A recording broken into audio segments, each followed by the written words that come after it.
Sexta, quando sábado, a gente deu uma abrangida a respeito do conceito de missões, o que seria missões no tempo de hoje, o que seria missões propriamente dito, por que fazer, como a igreja deve agir na questão da ação social e tudo. Já passamos. Mas hoje eu gostaria de fechar e deixar algo mais individual. A questão dom chamado, dons, talentos, vocação. E eu vou começar fazendo uma pergunta para vocês. O que é que define um missionário? Qual é a diferença entre um missionário e um crente ordinário do dia a dia? Existe diferença? Se existe, qual é? Não é retórica, é uma pergunta mesmo. Entende a pergunta? Ter mais desejo de ajudar o próximo? Mais desejo de ajudar o próximo. O que mais? O que você acha? O missionário, diariamente, qualquer coisa que estiver fazendo, vai tentar explicar sobre Cristo para qualquer pessoa, independente do local. Certo. O que mais? Certo? Não, certo que você falou. Certo. Vamos ver se é certo. O que mais? Creio que ele está, a diferença, né? Mais em campo do que, por mais que ele é um cristão, né? Ele está mais em campo do que muitos crentes no dia a dia. Ok. Vamos pensar assim. A definição de missionário na Bíblia existe? Você já viu a palavra missionário na Bíblia? Missões. Você já ouviu a palavra missões na Bíblia? Que eu lembro, a palavra missões não. Então, podemos chegar à conclusão que missões não é bíblico? Não. Por quê? Porque lá eles falam que a gente tem que pregar o evangelho. A gente só atribui um título. Okay. Na verdade, existe o conceito de missões, não existe a palavra missões. Existe o conceito de missionário, não existe a palavra missionário. Por que eu estou pegando nisso? A gente precisa definir, porque nós temos o hábito de, vamos usar uma expressão assim, santificar o missionário. A gente tem, como é que a Igreja Católica fala mesmo? Canonizar. Canonizar, obrigado. Canonizar o missionário, como se fosse algo mais especial. Isso não é verdade. Eu sou tão pecador quanto vocês. Se você não é, desculpe, mas eu sou. E, infelizmente, eu luto com o pecado todos os dias, mas graças a Deus tenho encontrado graça no Senhor Jesus e misericórdia diariamente. Eu creio que você também. Então a gente precisa entender o conceito de missões bíblico para a gente poder definir. Porque, igual você falou mesmo, não, o missionário está disponível para pregar o evangelho e tal, etc. Mas isso a Bíblia diz que é especial para algumas pessoas? Alguém talvez possa levantar e falar, não, mas é aquele que cumpre o ID de Jesus. ID pregar o evangelho a toda criatura, ID fazer discípulos de todas as nações. Mas esse ID é específico? Não. Olha, ide vós que sois missionários ou pastores, ide pregar o evangelho? Para todo mundo. Aquele que conheceu a Cristo, nova criatura é, ide e pregar o evangelho. Aqueles que creem serão salvos, se não creem serão condenados. Então esse ide é para mim e para você. Então não é isso que me difere na função de missionário. Então o que será? Pelo amor de Deus! O que é? Espero que o nó da cabeça se desfaça com o tempo. Vamos falando que aí a gente vai vendo o que a gente consegue. O que é o que nós lemos ontem, né, em Mateus 24, de 1 a 14. Entendeu? Mas que lá ficou bem claro o que todos temos que fazer. Sim, e não é específico para um missionário. Entendeu? Aquilo ali é para a igreja. O ide, pregar o evangelho a toda criatura de Marcos, ide fazer discípulos de todas as nações de Mateus, batizando em nome do Pai e do Filho, ensinando todas as coisas, ensinando a guardar todas as coisas que nos tenho ensinado, tudo isso é para a igreja, é para todos nós, não há diferenciação. Nenhuma. Em nenhum momento há uma diferenciação dentro desse ide de Jesus. A questão maior, porque eu começo com isso? Eu louvo a Deus pelo pastor que eu tive na minha adolescência, quando eu cheguei para ele nos meus 15 anos, isso em 93, quando eu entendi especificamente Deus falando comigo. Para ser mais exato, no dia 17 de janeiro de 93, em uma campanha de King's Kids, estava numa campanha de impacto evangelístico em Cuiabá, com 15 anos, longe dos meus pais e tudo, já. E Deus falou claramente, palavra de Deus, profecia e tudo, etc., sobre a minha vida. E eu já tinha ouvido muita coisa, que algumas foram profetadas, outras foram alguém falando, mas aquela palavra em específico está gravada na minha mente até hoje, certinho. E eu voltei para a minha igreja na Bahia e falei, pastor, Deus está me chamando para missões. Deus está me chamando. Ele falou, ótimo, legal. E ele, de forma muito sábia, ele fez uma coisa, olha, então, já que você está tendo chamado para missões, eu quero que inicialmente você leia 2 livros e a gente volta a conversar, tá bom? Tá aqui, ele me deu aquele livro Heróis da Fé. Vai lá, quem já leu Heróis da Fé? Muito bom. Ele me deu, vai lá, li tudo, etc. Aí eu acabei de ler, voltei, ele falou, acabou? Beleza, agora eu leio esse outro. Até os Confins da Terra, uma lapinha de livro desse tamanho. muito bom também. Fui lá, peguei, li, maravilhoso. É um dos livros mais completos sobre missões contemporâneas que tem. E li tudo, só que li e achei uma coisa muito interessante. Depois o meu pastor veio, quando acabou, vamos sentar e conversar sobre missões. O que você entendeu? É interessante que no livro Heróis da Fé, quem leu sabe disso, ele trabalha mostrando vários personagens da história e como eles atuaram e o que eles fizeram. E a sensação que dá, não sei nem vocês, mas a sensação que dá ao término, você fala, uau! Ou com um bom carioca, que agora eu estou tendo que me acostumar, caraca, mano! A coisa é muito, os caras são os caras. O que os caras fizeram, mano do céu! Os caras fizeram muito. São heróis. Pessoas que não são dignas dessa terra. Uau! Você viu a fé daquele cara? Mano! A sensação que tem é os caras estão aqui e você está lá embaixo. Você acaba com a sensação pelos feitos dos caras. Mas o outro livro, Até os Confins da Terra, ele expressa alguns desses e mais outros, histórias de mais outros missionários, só que de forma diferente.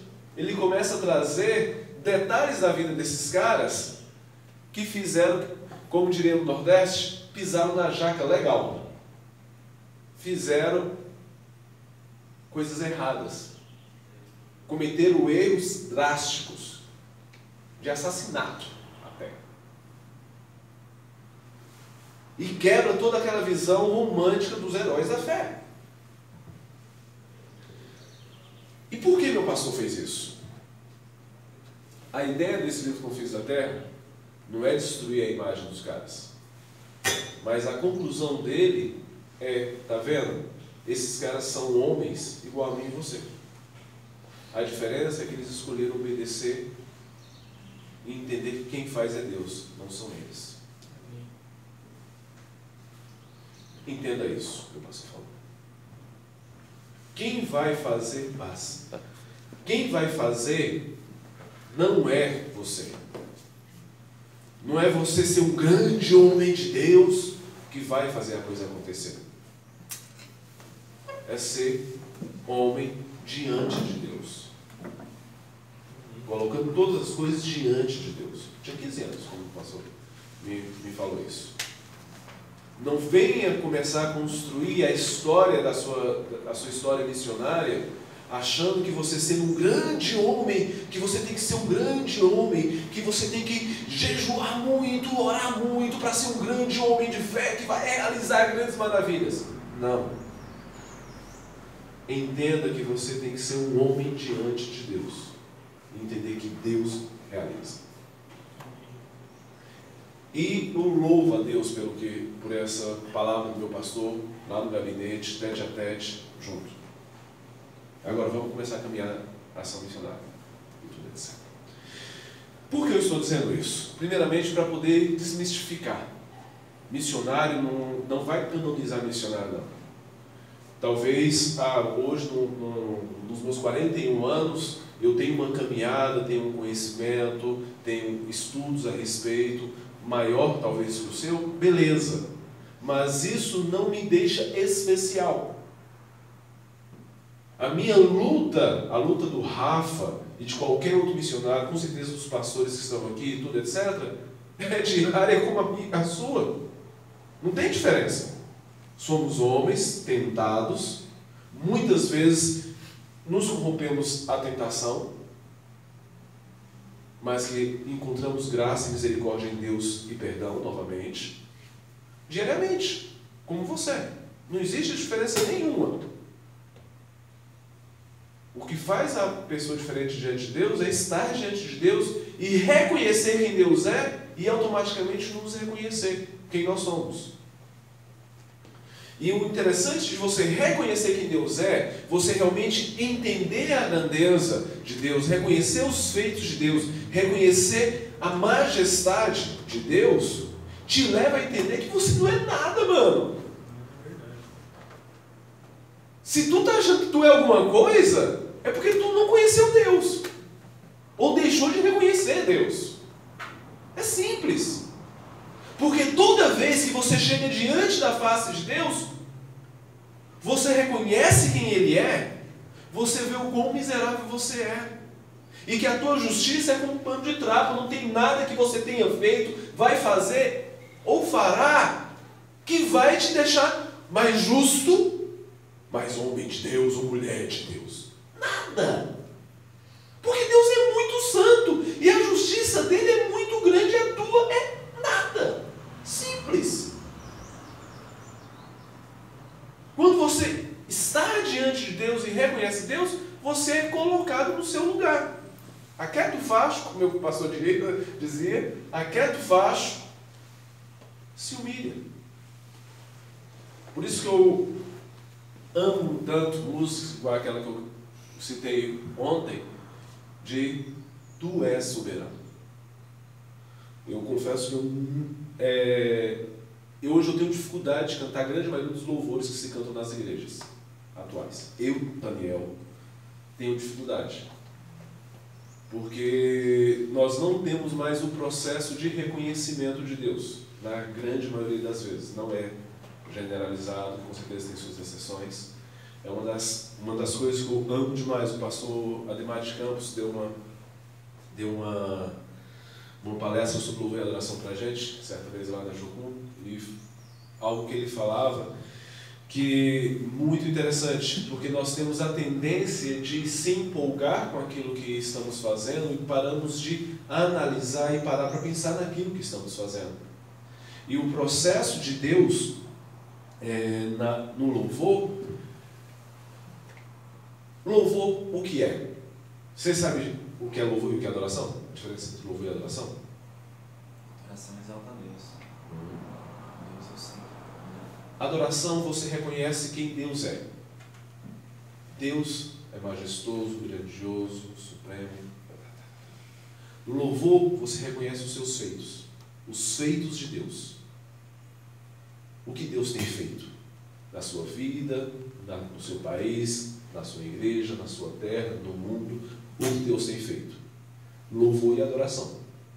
E eu louvo a Deus pelo que Ele tem feito. E eu adoro pelo que Ele é.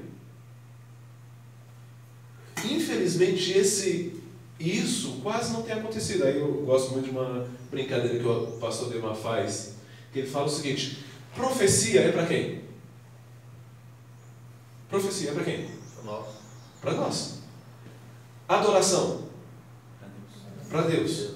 Ok, e esse novo rumo aí, adoração profética, é para quem? Não, pergunta. Concordo.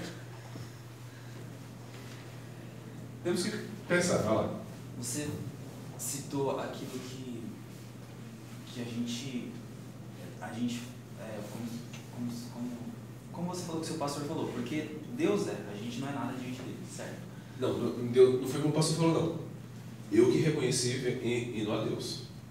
Enfim, eu não concordo muito assim, eu concordo com o que você falou, mas eu concordo em partes, porque quando você faz um jejum, uma consagração, você se separa. O intuito não é porque eu vou fazer porque eu tenho o dom, não, é para você se esvaziar de si mesmo.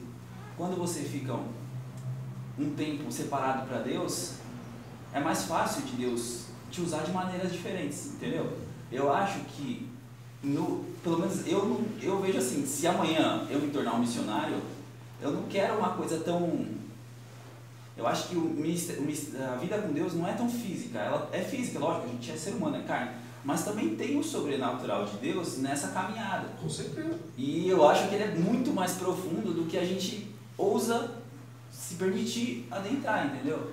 Com certeza, mas uma dica, aí você ouve, se você achar bem, se não, tudo bem, mas você não jejua para se esvaziar, você jejua para poder reconhecer quem Deus é. O que vai te fazer esvaziar de forma verdadeira é você reconhecendo quem Deus é. Porque enquanto você não reconhece quem Deus é, você nunca reconhece quem você verdadeiramente é. Nós, como seres humanos, sempre achamos que somos justos, que temos algum traço de justiça que pode compensar. Enquanto eu não chego diante da face de Deus e realmente reconheço que Ele é. Por exemplo, só dando um parênteses dentro disso, você quer ver uma coisa que eu não canto, e se eu cantar tem que ser algo muito específico, e tem várias músicas que falam isso, pedindo fogo de Deus. Você já fez um estudo sobre fogo de Deus na Bíblia? Faz. Para analisar todas as vezes que alguém pediu fogo. O que é o fogo de Deus? Que nós tratamos fogo de Deus como alegria, e não é. Fogo de Deus é justiça consumidora. Ou eu estou enganado, pastor? É juízo. É juízo. Fogo de Deus é justiça. E o fogo, quando vem, ele consome, ele purifica, ele retira pecado, ele retira maldade, e isso dói. Caras como Isaías que pediram fogo, lembra o que aconteceu após ele pedir fogo? E após isso, com ele, pessoal, ele entrou em depressão. Pedir fogo é sério. Eu não estou dizendo que você não deva pedir fogo, mas eu estou dizendo que você deve ter consciência sobre pedir fogo. Você entende a diferença? Saber o que está cantando, né? Saber o que está cantando, porque você pedir fogo de Deus é você vir com justiça. Você sabe a diferença entre misericórdia e justiça de Deus? Se Deus usasse de justiça para conosco, o que aconteceria? Ninguém estaria aqui. Todos nós seremos fulminados. Mas nós clamamos e a misericórdia de Deus se renova a cada dia, que a misericórdia de Deus afasta a justiça de Deus de nós. Porque se Deus usar de justiça para conosco, lascou. Lascou. Não tem para onde ir. Desculpa a expressão lascou, mas não tem outra para usar. Então você ora, clama pela misericórdia de Deus para que a justiça de Deus seja afastada. Porque Deus é santo. E a santidade dele não compactua em nada. Zero. Não é 0,1 não. É 0%. Não compactua em nada. Não tem como. Não tem nada em nós que permita nos relacionarmos com Deus diretamente. forma de nos relacionarmos com Deus é o como? Através do sacrifício de Cristo Jesus sobre nós. É o sangue de Cristo que nos purifica e que nos faz ter direito a estar com Deus. Foi o que Cristo fez na cruz, não é o que nós fizemos. Então, o jejum não é uma ação minha de tentativa de me purificar, que eu mesmo também não consigo me purificar. É uma ação de buscar a Deus para ver Deus, para reconhecer Deus, para entender quem Ele é, que entendendo, que é o que Isaías fala, no chamado de Isaías. Eu fui levado ao trono de Deus, tudo etc., e o vi. O que é que acontece que Isaías fala quando ele viu Deus? Você lembra? Quando Isaías viu Deus. Ai de mim, que sou homem pecador, de lábios impuros, e vivo em meio a um povo de impuros lábios. Quando você vê Deus, se você vê Deus, a única reação é a mesma reação de Isaías. Ai de mim, me lasquei, estou na água. Ai de mim que sou homem puro, porque eu reconheço automaticamente quem eu sou. E vivo no meio de um povo corrompido. Se não existe essa relação quando você vai adorar a Deus, se não existe essa reação da igreja na adoração a Deus, desculpa, vocês não estão adorando. Desculpa, deixa eu corrigir. Nós não estamos adorando. Porque a adoração a Deus é reconhecer quem Ele é. E quando eu reconheço quem Ele é, automaticamente eu vou perceber que eu sou tão miserável. Vou fazer uma pergunta. Posso estar, não sei se é pertinente ao que você está dizendo. Quando Jesus fala assim para os discípulos, essa casta de demônio só sai com jejum e oração. O que você me diz a respeito disso? Perfeito. Nesse mesmo processo de jejum e oração, é o reconhecimento que não sou eu que expulso. Sim. Quem expulsa é Deus. É o processo, o jejum, sim, que é o que eu estou dizendo. É a intencionalidade do jejum que a gente precisa questionar. O fazer o jejum é digno e façamos. Mas eu não vou para fazer um jejum para me purificar. Eu vou para o jejum para reconhecer Deus e o processo de reconhecer Deus que me purifica, porque eu reconheço quem eu sou e a misericórdia de Deus vem, que a gente vem no processo de Isaías. Após ele acontecer isso, veio eis que um anjo com uma tenaz e tocou os meus lábios e disse: está purificado. É Deus que me purifica. Então esse processo de jejum é um processo de reconhecimento de Deus e que vai me fazer me reconhecer, mas o próprio Deus proveu para si mesmo ovelha a justificação para mim que foi em Cristo Jesus. E esse processo me purifica. Então o processo de jejum para mim, e esse processo, como eu falo da expulsão, que precisa de jejum, é esse processo de um homem, uma mulher, que está constantemente em adoração, reconhecendo quem Deus é, e automaticamente se reconhecendo, e automaticamente na dependência de Deus. Então, é um processo de entender dependência de Deus. Então, mas você concorda comigo que às vezes foi necessário o que Jesus falou assim, ó, esta casta de demônio só sai Sim. com jejum e oração. Então se faz necessário, Sim. no caso do jejum, não que não seja viável, mas é Não, necessário. é necessário. Eu volto a dizer, não estou sendo contra o jejum. Não, sim, que da forma que você falou, por isso que eu citei Obrigado. isso aí, para que possa ser concluído um pouco Perfeito. mais perfeito através do que você falou. Exato. A ideia aqui não faça jejum. Ao contrário, faça jejum. Mas vá o entendimento do jejum qual é. Esse que é o ponto. Até porque quando Jesus desce do monte, os discípulos tentaram expulsar um espírito imundo. Eu não lembro de quem. É do Nacho, né? Joga no Nacho, alguma coisa assim. Eu também não lembro. Se eu peço detalhes. Eles tentaram expulsar o espírito e eles apanharam do cara. Aí eles foram perguntar para Jesus. Eles falaram: meu, precisa fazer jejum e oração, tem que estar preparado.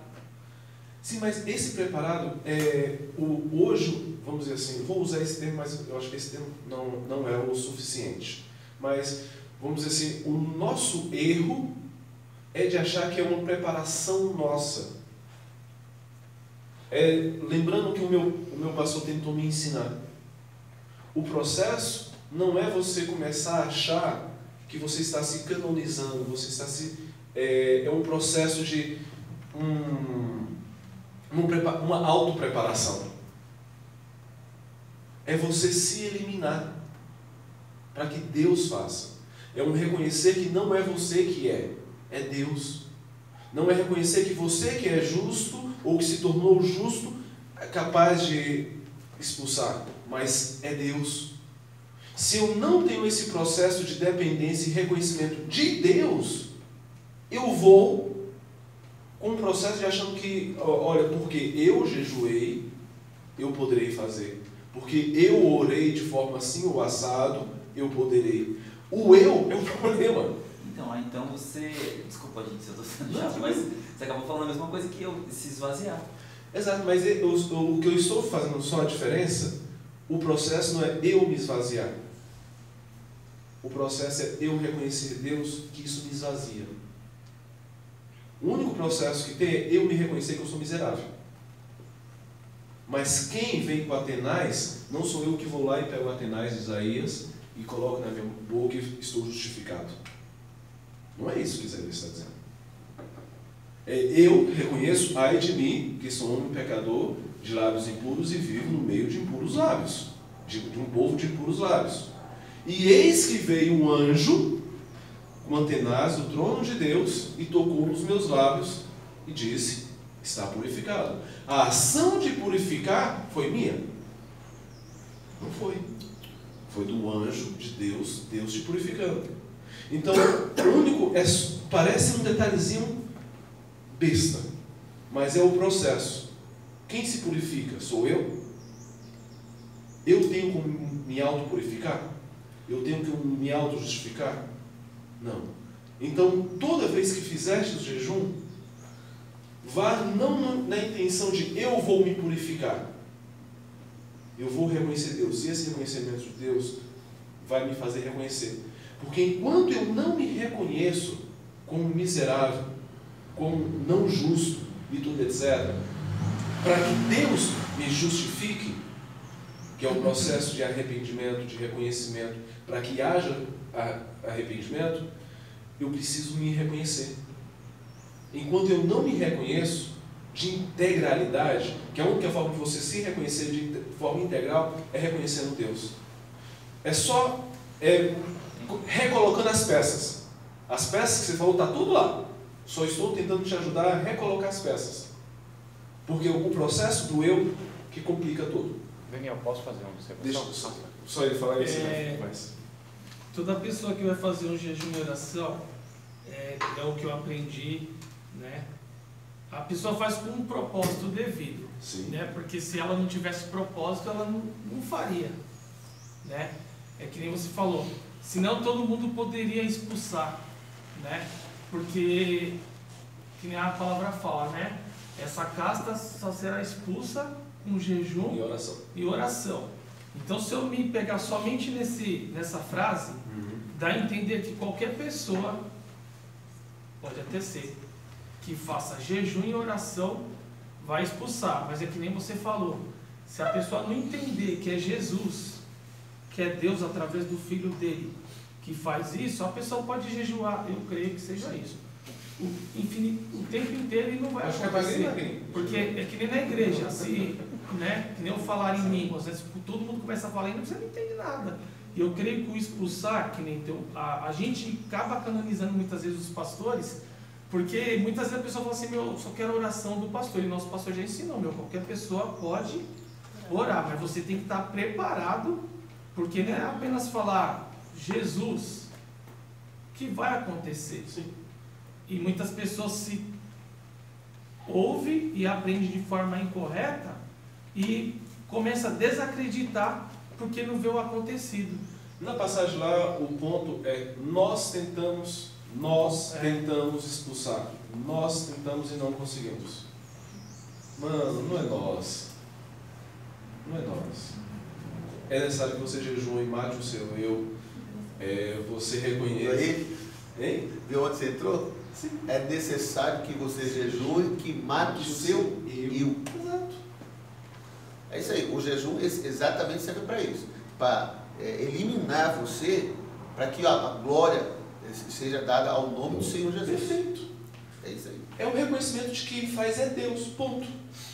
Porque senão, que nem aqueles 7 filhos lá de, não sei se Caifás, que foi tentar lá, eu desconjuro pelo nome do Deus de Paulo. Eu falei assim, Paulo eu sei quem é. Jesus também, e você, quem sabe? A única coisa que eu estou tentando puxar aqui é porque, pense comigo, hoje não existe, seja no meio cristão ou fora do meio cristão, o jejum, como se o jejum em si fosse o santificador. Não existe isso. Sem dúvida. Ele elimina o seu eu. Exato. Entendeu? Que você fica totalmente debilitado por uma situação. Quer dizer, você, a grosso modo, você mata a sua carne para que o seu espírito seja vivificado através do E que infelizmente eu posso, até quando falo ficar debilitado e não matar o meu eu, a partir do momento que eu não olho para Deus. Eu posso fazer o jejum, ficar magrinho. Isso é passar fome. Exato. Então, eu preciso entender o processo que está em Deus. Daniel, acho que precisa ser corrigido no nosso entendimento é a ideia religiosa, porque a gente coloca o Evangelho como uma religião. O Evangelho não é uma religião no sentido da lógica religiosa. Todas as religiões do mundo, da história humana, sem exceção, têm a mesma lógica, a mesmíssima lógica. Muda elementos, né? Sim. Mas a lógica é a mesma. Ou seja, eu faço alguma coisa para... jamais o homem faz nada para alcançar Deus. É Deus agindo tudo em todos, tanto querer Perfeito. quanto efetuar. Perfeito. Então, talvez o entendimento que a gente precisa corrigir é esse. É que o homem faz alguma coisa, o homem não faz nada. Ele é passivo, no sentido de que quem está agindo do começo ao fim é o Espírito Santo. E se o homem faz alguma coisa, é porque é movido pelo Espírito Santo. A fé não é do homem, ele não tem capacidade de crer. Deus que dá a fé. Ele não tem capacidade de nada. Ele é totalmente dependente em tudo de Deus, exatamente. Não quer dizer que nós não temos responsabilidade em uma vida de santidade. Mas se temos, é porque o Espírito Santo agiu. É porque o Espírito Santo abriu o coração para crer.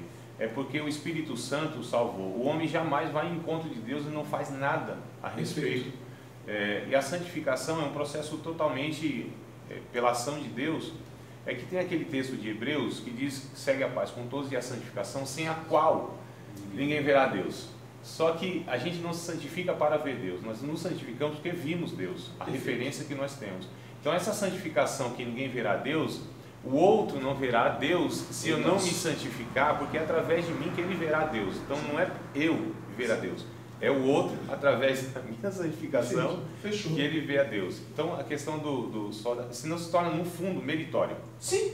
Aqui que é o grande problema, é a questão da meritocracia. A adoração, para a gente entender, pega o Antigo Testamento, eu acho que ele ensina mais do que o Novo Testamento. Porque o Antigo Testamento, o judeu, quando ele ia adorar, era sinônimo de falar, vou pedir perdão. Não tinha outra intenção, não tinha outra ideia. Tanto é que todo judeu, quando ia adorar a Deus, levava alguma coisa, né? Como oferta por causa do seu pecado. Dependendo do pecado, um punhadinho de farinha, o negócio era maior, um boizão grande, um bode arrastando, já não iniciava o pecado do cara. Então, assim, adoração não é o que eu faço, né? É, como você disse, o que eu reconheço é que a gente é ensinado na lógica religiosa. O grande problema é esse das nossas igrejas. É o que eu falei para alcançar a graça de Deus. Então, acho que fechou esse processo. O processo está em ação de Deus. É isso que a gente queria resumir. Mas vamos adiantar. Qualquer coisa pode perguntar mais, mas vamos tentar dar uma adiantada. Foi perfeito. Hein? Foi perfeito. Foi? Amém. Bem esclarecedor. E esse processo que o André explicou é exatamente isso. Por que a gente bate nesse ponto? Lembra de sexta-feira sobre cosmovisão? E de ontem, ideias, fundamento, geram consequências? Dependendo da ideia que eu tenho a respeito desse processo, dessa lógica religiosa, se eu aplico essa lógica religiosa, eu estou aplicando coisas que aparentemente são de Deus, mas é um processo que arrebenta lá na frente. Posso fazer mais uma pergunta só sobre isso, gente? Não querer ser chato, não querer atrapalhar essa palestra, mas eu me veio na cabeça a passagem do amigo inoportuno que bate na porta de madrugada lá e, sabe, então eu não vou bater na porta, eu vou, sabe, você entendeu a lógica? Se Deus, às vezes, Ele quer que a gente enche o saco dele pedindo uma coisa, batendo na porta, eu não sei. Será que enche o saco? Vamos puxar a passagem, por exemplo, do... Não, que eu não entendi, eu entendi. Não, eu sei, esqueci a palavra certa do general romano, não é o que vai pedir pelo servo? O centurião de O centurião, Cafarnaum. obrigado. O centurião vai pedir para o servo. Você lembra dessa passagem? Sim. E ele vai lá e fala com Deus. Presta atenção que qual a resposta de... Com Deus, é certo, ele fala Deus. Mas com Jesus, qual a resposta de Jesus para ele? Ele fala que é um homem de autoridade e... Ele fala isso para o povo. A mim e todo Israel vi tanta fé. Exato. O que é fé? É o firme fundamento das coisas que nós cremos. Aquele cara reconheceu que em Cristo ele poderia fazer, mesmo tendo toda a autoridade. O cara que bate, ele não bate porque ele é chato. Ele bate porque ele reconhece que o único que pode fazer algo é aquele que está lá dentro. A diferença é o reconhecimento. Vamos continuar. Beleza. Ok, a gente está num processo, ok. Se missionário não é exatamente quem cumpre o ID, porque o ID é para todos, o que seria ser missionário? Missionário, existe algumas pessoas que trazem, não, missionário é aquele que sai da sua terra e vai para outro, pegando ali a perspectiva de Abraão, Gênesis 11, que fala, olha, deixa a tua terra e tudo, e vai para outro local. O processo missionário, na verdade, é alguém que é chamado a cumprir uma missão. Ele é chamado a cumprir uma missão específica. Todos têm a responsabilidade do ID, do constante. E de fazer discípulos, e de pregar o Evangelho. Isso é para todos. Mas alguns, aí a gente vai ver na igreja moderna, na igreja primitiva, na verdade, o processo dos que foram chamados para uma ação específica. A gente tem aí Paulo e Silas. Como a gente disse ontem, a palavra dizia o quê? Ele foi reconhecido, separado pelo Espírito Santo e enviado pela igreja. Para quê? Para um projeto específico, para um trabalho específico. Então, o que o faz missionário não é que ele é mais santo, ou que todos devem pregar, todos devem exercer graça, todos devem clamar para que o reino de Deus venha por todos os locais. Mas ele é separado para uma proposta, para um projeto, para uma missão específica. Faz sentido para você? Então, por isso que a gente fala, qual é o seu chamado?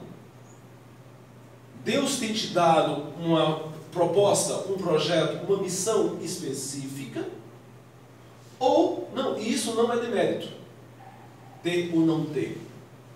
É simplesmente pessoas. Mas o ide, pregar o Evangelho, ide, fazer discípulos de todas as nações, é para todo mundo. A pregação do Evangelho, viver Cristo, estar em Cristo, isso é permanente e para todos. Compreende? Então, tudo que a gente está falando sobre vivência no Evangelho não é para o pastor, não é para o missionário, não é para o apóstolo, não sei o quê. É para todos. O serviço de Efésios 4, se eu não me engano, versículo 6 e 7, se não está, como eu disse, eu sou péssimo de falar a direção certa, mas está no capítulo 4, fala sobre isso. Olha, a uns foram dados profetas, mestres, para o aperfeiçoamento dos santos, para que estes exerçam o seu trabalho. O trabalho é dos santos. Quem sai para pregar, quem faz são os santos. É a igreja local. Agora, alguns são separados para uma missão específica, para algo específico, para ir aonde a igreja ainda não está indo. Porque, como a gente disse ontem, no processo de perceber a sua igreja no meio da comunidade, lembra? seria muito bom que a igreja respondesse a todas as questões e necessidades. Mas, sejamos real, a igreja não vai conseguir e não carregue este peso. Uma das coisas que eu tenho aprendido e tem me sido muito forte agora como um missionário de carreira. Eu venho de uma geração, eu comecei a me envolver com missões, como eu disse, desde 91, mesmo adolescente, sempre me envolvendo com o Jocum e com outras organizações missionárias, como o Betel Brasileiro e outras mais, e sempre amei essa parte. Mas na década de 80 e 90, se dizia que a palavra-chave do missionário era sim. Sim, Senhor, eu vou, eis-me aqui, envia-me a mim, sim. Sim para as necessidades. Mas o processo social meio que mudou. E hoje a palavra-chave do missionário tem que ser não. Parece estranho, né? Eu vou explicar por quê, antes que você me jogue pedra. Calma aí. Por quê? Naquele tempo, na década de 90, 2000, como era o processo missionário? Qual era o processo do apelo missionário? Lá de vez em quando, quem é daquela época sabe muito bem disso.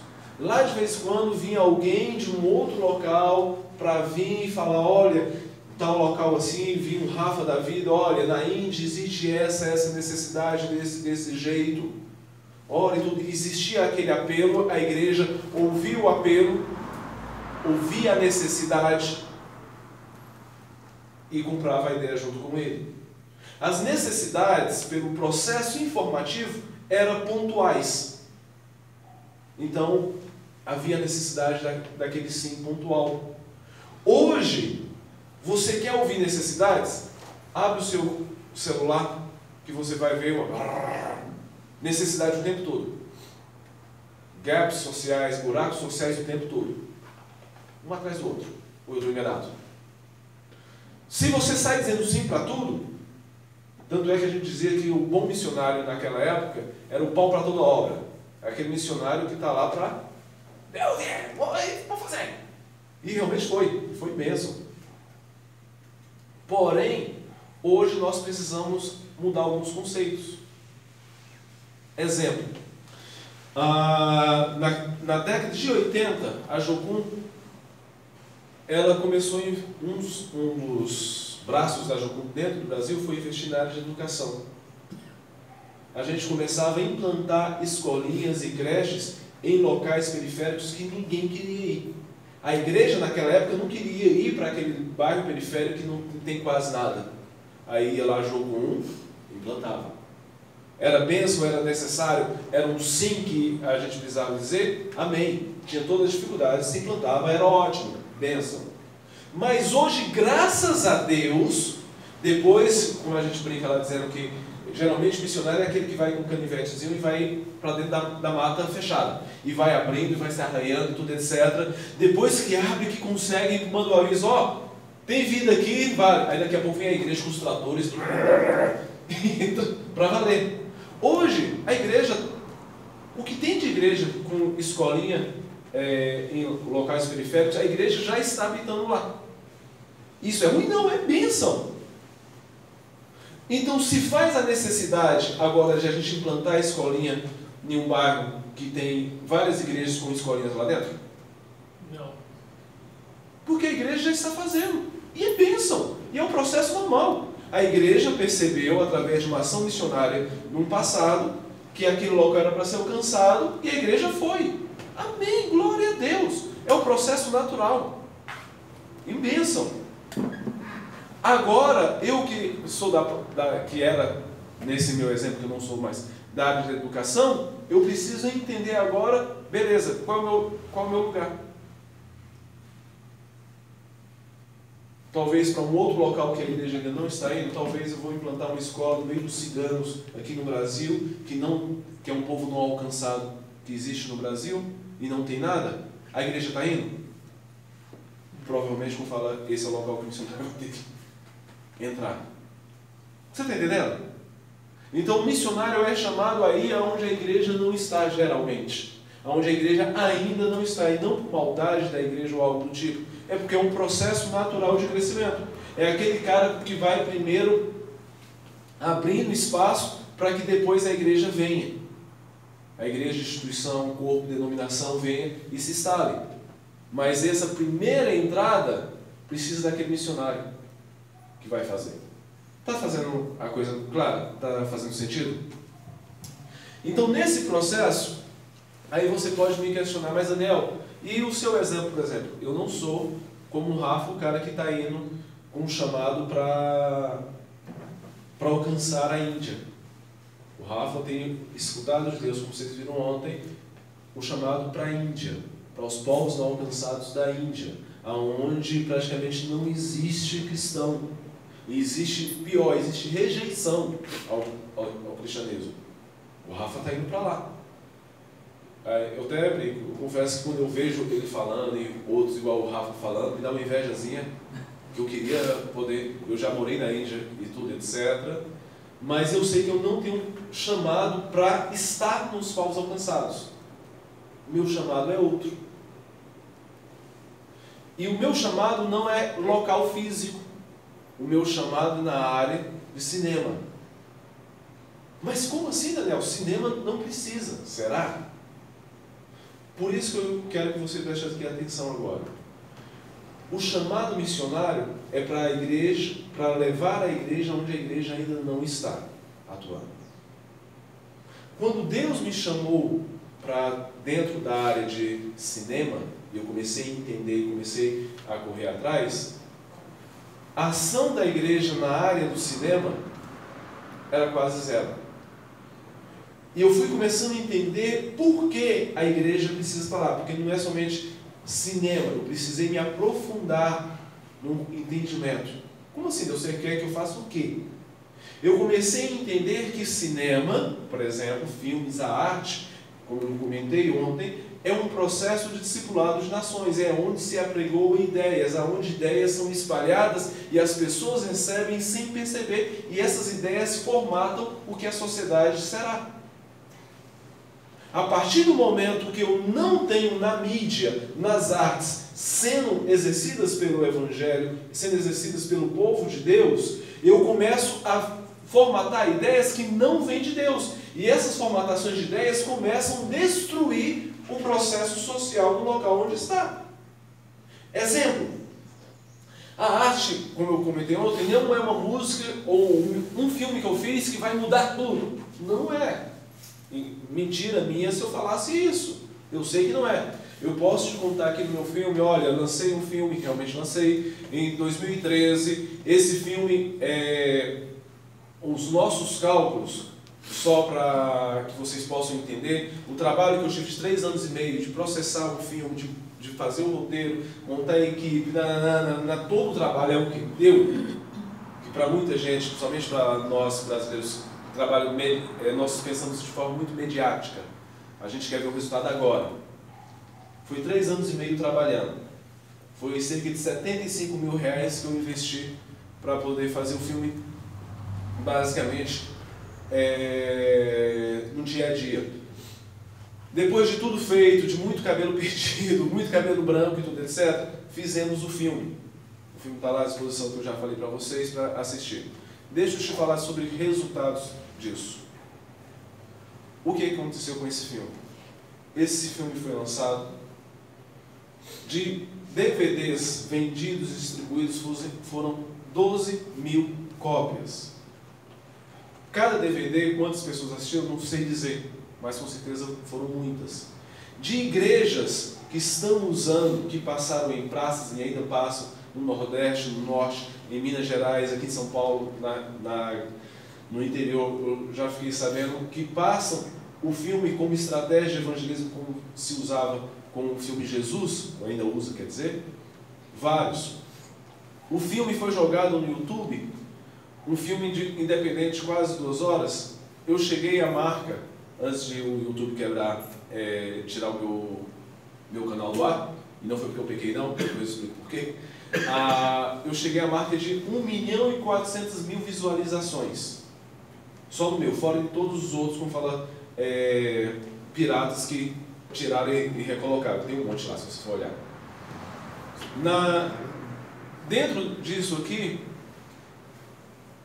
você consegue visualizar aonde foi. Em 28 países, até onde eu tinha visto, já tinha passado o meu filme, fora os DVDs que eu sei que foram para outros países.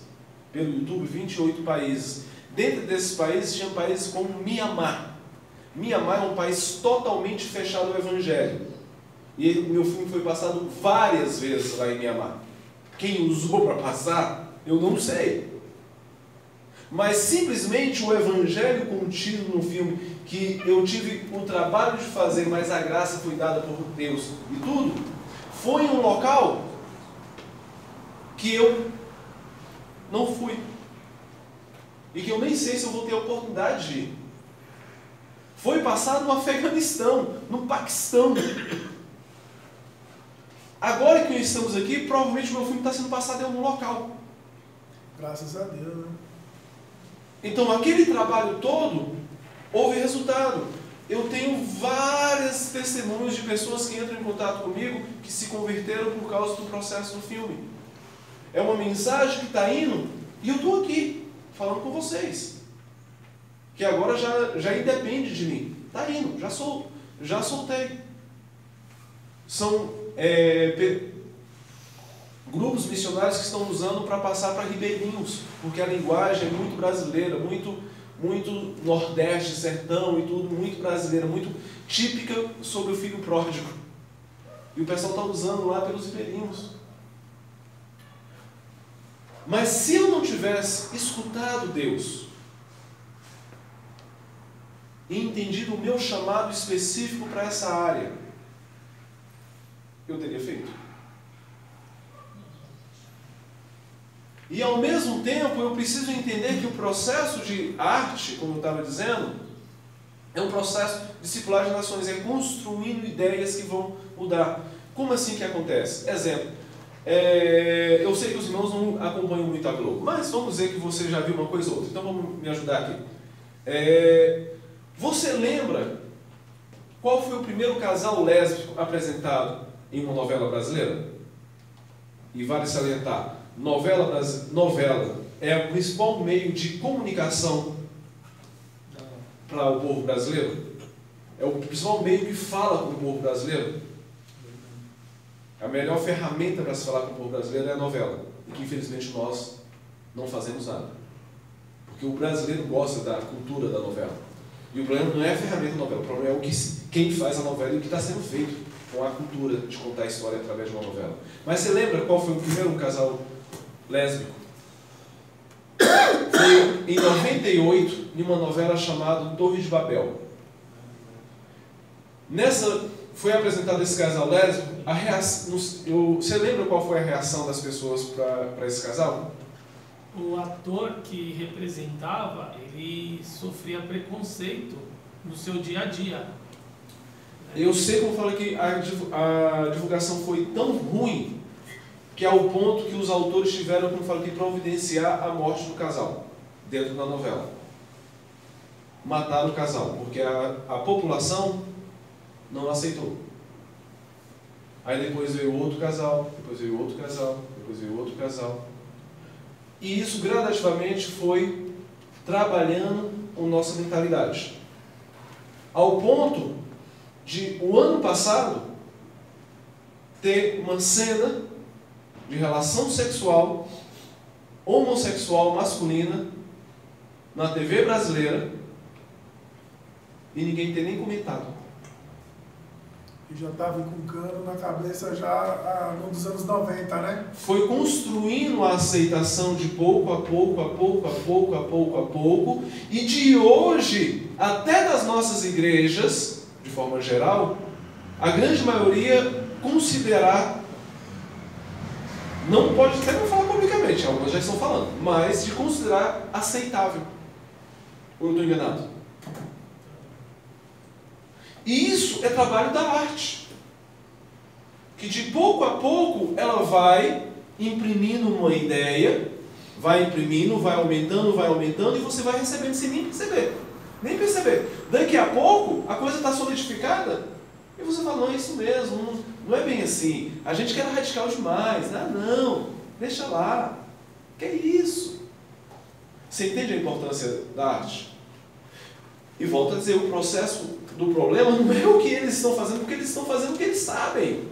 Ou a gente espera que a Globo e Hollywood façam algo melhor?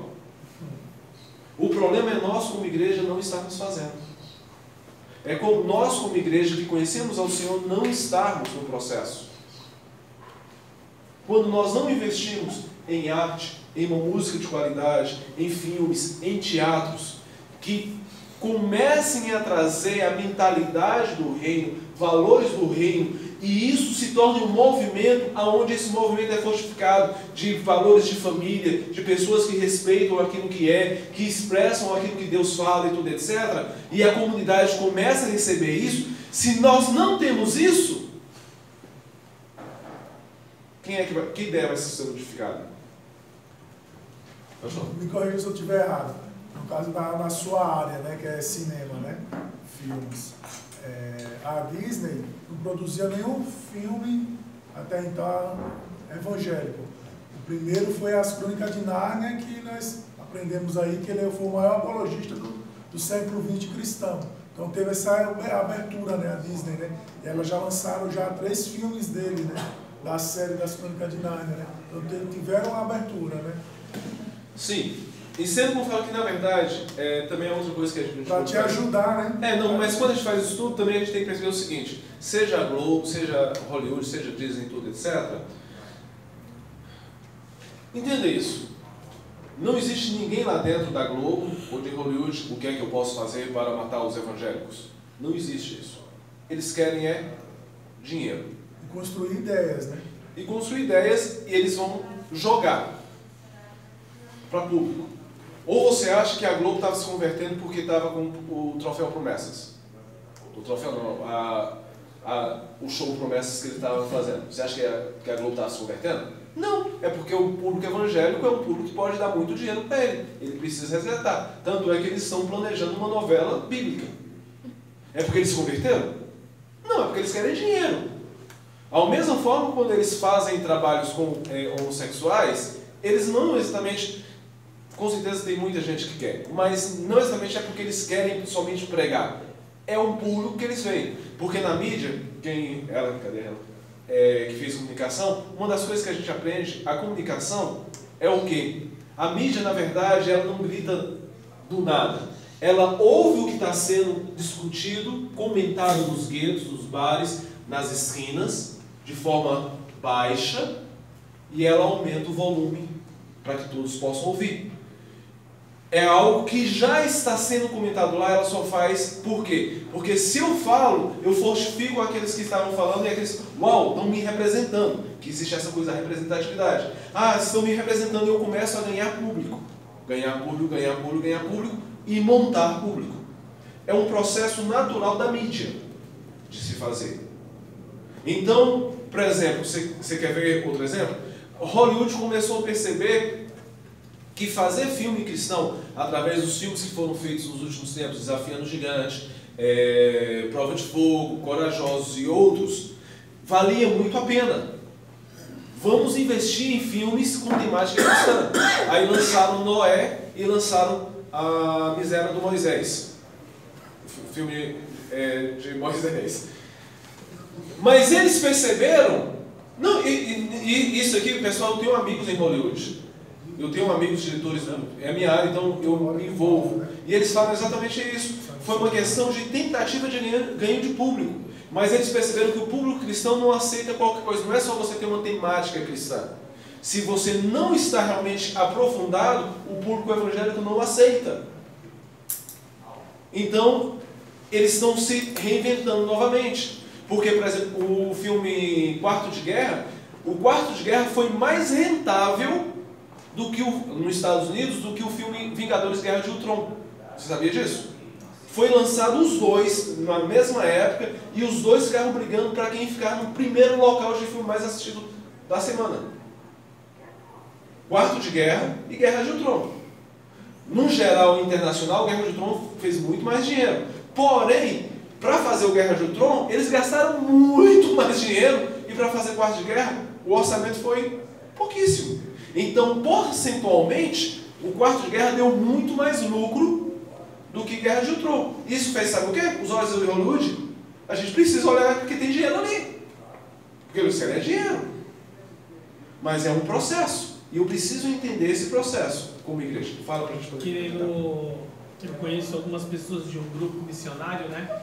Que por simplesmente você querer fazer missão e falar que Jesus salva, muitas vezes afasta a pessoa, né? Aí eles fazem através do artesanato, que você falou assim, que se não houver comunicação, você pode falar a Bíblia inteirinha, mas se a outra pessoa não entende, você até deu o exemplo do Japão, não vai fazer efeito. Aí eles falam assim, a gente chega na comunidade, a gente demonstra amor, a gente pega a confiança das pessoas, para até se então, a partir do momento, que nem um psicólogo faz, né? Falar de Cristo. Aí, então, pelo que eu estou entendendo, pelo que você vem falando, e você pegou o exemplo dessa novela, foi se formando, né? Foi se formando a ideias, foi se colocando ações, foram se colhendo o fruto que aquela ação foi imposta. Ideias têm consequências. E aí depois você foi colocando coisas, né? Exatamente. Até essa pessoa falou para mim assim, eu assisti aquele filme Até o Último Homem. Sim, muito bom. Né? E aí eu falei assim, aí pelo que você está falando, eu falei assim, agora eu estou entendendo realmente a ação missionária, porque não basta eu só saber de Jesus, levar... Perfeito. Só que eu tenho que fazer aquela... Você tem que construir o espaço, o ambiente para... Um dos erros do evangelismo da igreja atual é porque muitas vezes nós estamos trazendo respostas para perguntas que não estão sendo feitas. Você entende isso que eu estou falando? Eu tento trazer respostas para perguntas que não estão sendo feitas. Quando eu tento trazer respostas para perguntas que não estão sendo feitas, é eu chegar aqui para o Pedro e falar, Pedro, deixa eu pensar aqui alguma coisa aleatória. Cara, a vela do carro precisa ser trocada, cara. Aí, você entendeu, Pedro? E Pedro vai falar, certo, mas eu não perguntei, não estou sabendo de nada. A vela precisa ser trocada? Ok. E? Como você sabe? Não, e mesmo o que me interessa? Estou um pouco me deixando se a vela precisa ser trocada se não precisa. O que eu falei pode ter sido muito importante, pode ser uma revelação para a sua vida, pode, mas eu não criei o espaço para poder receber. A boa comunicação, muitas vezes, você precisa gerar perguntas antes de você dar respostas. Exemplo, o Francis Schaeffer, que é um dos principais teólogos e pensadores cristãos do século passado, morreu em 84, se eu não me engano, e é muito bom. Ele faz um relato muito interessante no seu livro, se eu não me engano é A Morte da Cidade, mas independente. Ele fala o seguinte, que alguém certa vez, em uma das palestras dele, ele foi perguntado, Francis, se porventura você fosse viajar num trem, de uma viagem de 1 hora, e você sentasse ao lado de alguém e você fosse evangelizar, e você tem essa 1 hora para evangelizar alguém, como você o faria? Francis parou, pensou e falou, provavelmente eu faria da seguinte forma, eu gastaria de 45 a 50 minutos falando sobre a realidade social e a realidade que ele está dentro da sociedade e diante de Deus. O cara, para depois gastar de 10 a 15 minutos no máximo apresentando Jesus. Mas como assim? Ele falou, não, porque não adianta eu tentar apresentar Jesus se a pessoa não entende que ela precisa de. Eu preciso trazer a consciência da pessoa ao momento que ela está, para depois trazer uma resposta. Vamos para a Bíblia? Olha a pregação de Pedro após a descida do Espírito Santo, aquela que converteu de 3 a 5 mil pessoas, lembra? Repara como ele faz. Ele vai falar, ele está falando para quem? Para judeus espalhados de vários locais que vieram para Jerusalém. E ele começa a falar, desde lá de Gênesis, trazendo toda a história, para a realidade, tudo, etc. Até que chega um momento que é quase que toda a pregação dele, que chega um momento que os caras falam, pronto, estamos lascados. Parafraseando, viu? Estamos lascados. matamos o Filho de Deus. Pronto, lascou. Que aí ele entra, calma. Mas Deus proveu para si um cordeiro. Cristo Jesus ressuscitou. Aí ele dá a resposta. Ele constrói o espaço, constrói a pergunta, gera a necessidade para aí você trazer uma resposta. Você está entendendo o que eu estou dizendo? Isso que é narrativa. Pedro usava, Jesus usava, você constrói a narrativa. Porque quando você fica enfiando resposta para quem não precisa, você se torna chato. E aquilo é rejeitado. Você quer ver um exemplo? Quem é que é das antigas como eu, e mesmo que você não é, talvez você ouviu muito, na década de 80 era muito fácil você ouvir testemunhos de pessoas que no meio da rua alguém falou, olha, Jesus te ama. A pessoa praticamente caiu no chão, eu se convertendo. Você já ouviu esse tipo de testemunho? Agora vamos ser real, se eu chegar ali na Praça da Sé e falar Jesus te ama para alguém, tem o mesmo efeito? Não. Então isso que significa que a expressão Jesus te ama perdeu o poder? Ela não perdeu, mas ela está sendo dita de forma não no momento oportuno. Na verdade não existe, esse Jesus te ama não é mais uma resposta para a sociedade de hoje.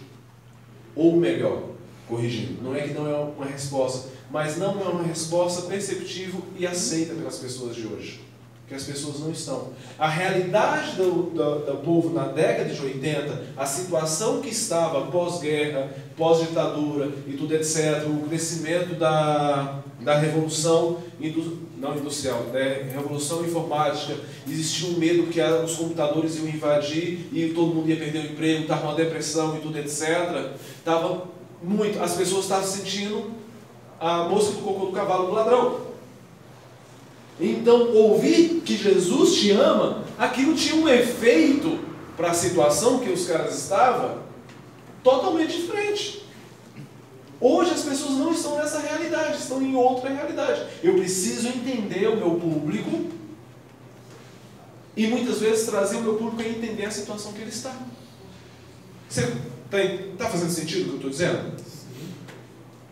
Então, muitas vezes a arte, por exemplo, que é o formador de ideias, vai trabalhar não na tentativa de ficar trazendo respostas, mas vai trabalhar para gerar perguntas. Hoje a sociedade precisa gerar perguntas para que aí a gente possa, com a pergunta certa, trazer a resposta certa. É um processo comunicativo. O Paulo fazia isso o tempo todo, as narrativas de Paulo era sempre construída desse jeito, ele vai questionando, ele vai te fazendo, dá aquela embaralhada e tudo, etc., para depois trazer uma resposta. Isso é narrativa. É estratégia de narrativa de linguagem. Então, a gente precisa entender isso. Mas voltando ao mérito do assunto. Nós, como missionários, eu preciso entender o meu chamado.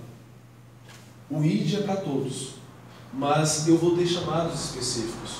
Hoje, por exemplo, naquele exemplo da educação, nós estamos precisando de pessoas na área da educação, não para abrir uma escolinha, mas para poder discutir realmente ensino cristão, princípios e valores, como trazer um sistema de princípios e valores para as escolas, para os professores, que discuta lá em cima no Senado sobre educação. Você está entendendo? Hoje a necessidade é outra, e eu preciso, como corpo de Cristo, parte do corpo de Cristo, estar atento a ouvir qual é o chamado, para que eu possa dizer sim. E quando eu disse que hoje a palavra-chave do missionário deve ser não, não é não aleatório. Eu preciso entender qual é o meu chamado, para que eu não saia dizendo sim para aquilo que não é o meu chamado, e realmente dizer sim para aquilo que eu sou chamado. Porque senão eu vou me perder no embalo de sim para tanta coisa e não faço aquilo que eu fui chamado a fazer. Consegue compreender o que eu estou dizendo? Hoje é necessidade, porque as necessidades estão aí. A gente compreende, mas não, a gente entende, mas não compreende. Fale mais. Não, é porque parece que está faltando pessoas. Sim. Parece que antes havia uma quantidade de pessoas com respostas. Hoje parece que está todo mundo sem resposta. E eu acho também, eu concordo contigo, e eu acho que o processo é porque a situação de necessidade, principalmente pensando no Brasil, não vamos dar um tempinho lá no Rafa da Índia agora, mas pensando no Brasil, desculpa aí, Rafa, nesse momento. Pensando no Brasil, as necessidades do Brasil hoje, entendo o que eu vou falar, vai parecer estranho, mas entendo o que eu vou falar. As necessidades do Brasil hoje não é do evangelismo exatamente pessoal. Não é o evangelismo tete-a-tete, não é que não devo fazer, entendo o que eu vou falar. Porque a necessidade de hoje não é sair somente pregando o evangelho.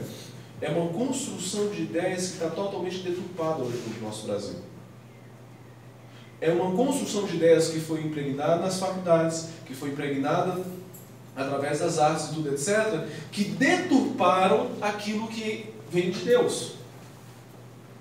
Hoje no Brasil nós estamos precisando de mais pessoas chamadas para esse campo das ideias e que realmente representem, sejam embaixadores de Deus nesses campos das artes. Não é ter mais cantores, mais músicos, mais artistas simplesmente, mas é ter pessoas que entendam qual é a luta.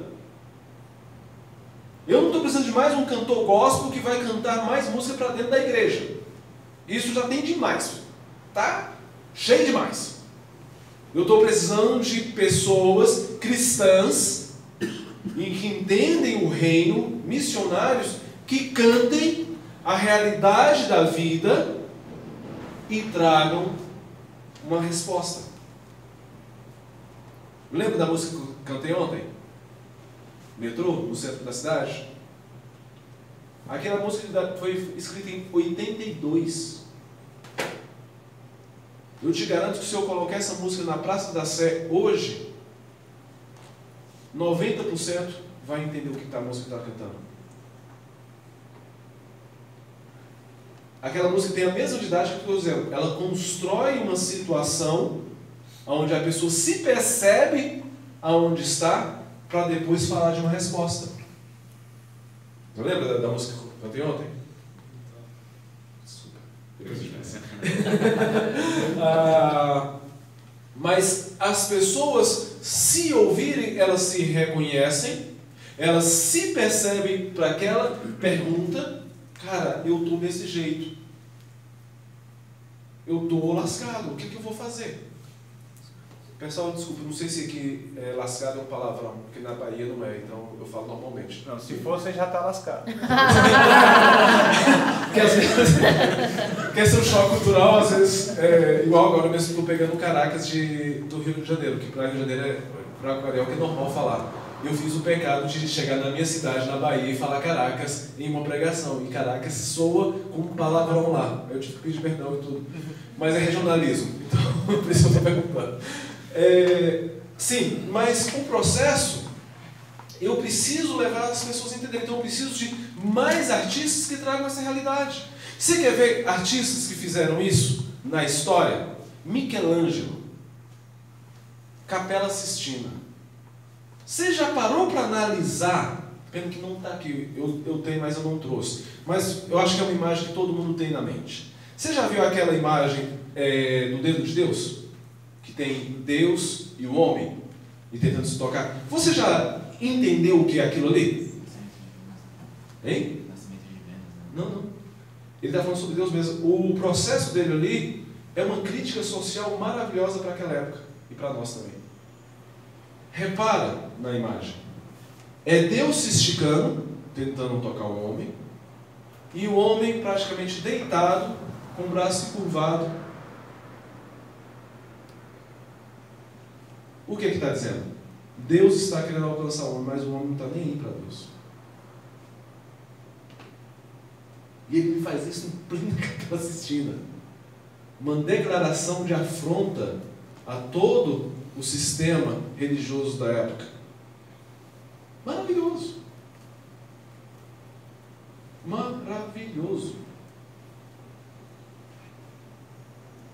Desculpa que eu sou da área de arte, eu viajo nas questões. Mas nos falta hoje isso. Nos falta, o que a gente estava conversando no carro. Hoje, nas nossas igrejas, nós nos acostumamos a pregar um Deus extraordinário. E a pregação do Deus extraordinário é correta? É, mas é parcial. Eu acho que a gente prefere matar. Hein? Desculpa. A gente prefere matar quem pensa muito. Né? A ideia seria essa hoje, com a falta de pensadores. Sim. Não se pode pensar muito. E a gente criou uma cultura que crente não deve pensar. É a vida no espírito. Por isso que a minha palestra parece ser muito racional. Não é porque eu estou rejeitando o espírito, mas é porque hoje a balança está uma tentativa de muita vida no espírito e pouca racionalidade, sendo que a racionalidade também é de Deus. Prestar o culto racional. E a gente precisa dar uma equilibrada. Isso não quer dizer que a gente não deve ter o espiritual. Ao contrário, a gente deve buscar o espiritual. Mas, só completando o que eu estava dizendo.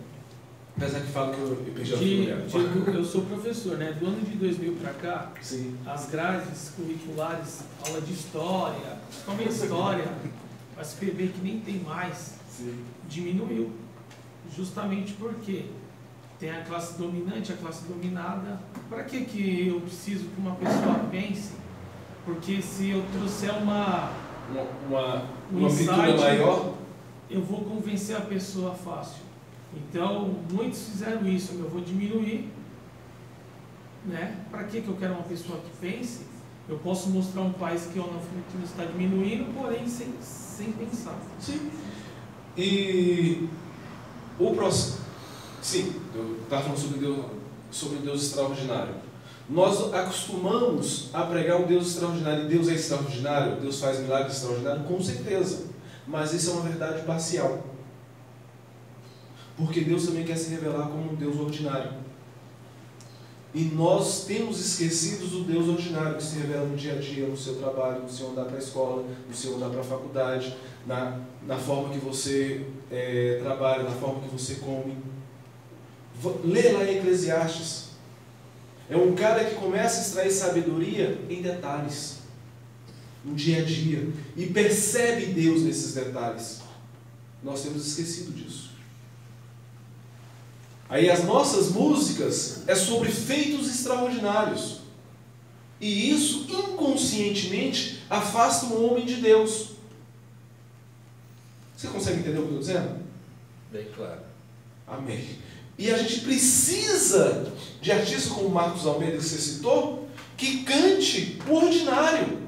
Para que a gente aprenda, porque isso é fruto daquela dicotomia grega que a gente estava falando, da separação entre o santo e o profano. Onde Deus extraordinário é santo, mas as coisas do dia a dia é profano, e eu não consigo ver Deus nisso.